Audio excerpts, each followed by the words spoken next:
What's up, guys? My name is Dustin. Welcome back to my YouTube channel. If it's your first time, I talk about investing in ourselves, from diet, nutrition, to investing in the stock market. So if those topics interest you, please like this video and subscribe to the YouTube channel. So let's get right into it. Why do we care about intermittent fasting? Let me start off with a story about how I got started. I started this diet 10 years ago, okay? 10 years ago. And I wanted to get shredded for the ladies. I wanted to melt the fat off. I wanted to feel good about myself. I wanted that six pack abs, and I just wanted to take on the world. And I saw this Martin Burkhan guy, right? And he's like super shredded. I was like, you know what? I want to be just like him. And I started in 2011. I thought, man, I'm just gonna skip breakfast every day. I did that for 4 years and nothing happened. What? Why not? What happened? Why didn't I get shredded?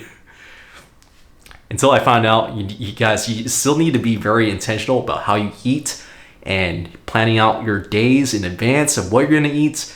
Even if you eat out 3 times a week like I did, okay? When I did it again in 2015 and I actually planned out my diet, I was really consistent about what I was eating on a day-to-day basis. And if I did eat out, which I ate out 3 times a week, I would make sure I tracked those calories based on the restaurant's menu, caloric menu. They had those. And if I couldn't do it, I would guesstimate and do the best I can and eat less over time. But I was controlling my hunger through intermittent fasting, which practically is skipping breakfast. You wake up at 6 to 8 a.m., right? For example, you start your first meal from 12 to 2 p.m. and boom, you haven't eaten most of the day. Your eating window is only 8 hours long. You don't eat that many calories. I mean, it's really hard to eat a lot within those 8 hours, but you can do a lot of damage still. So you still have to be very intentional about what you eat. So by being very intentional about what you eat throughout the day, combining with intermittent fasting, right, and tracking your macronutrients, right, through MyFitnessPal, which is free. I mean, if you want to know how to get started with your macros, I linked a sheet below what I used to get shredded back in 2015. And if you follow those macros, especially with your protein being 1 gram to 1.5 grams per pound of body weights, right?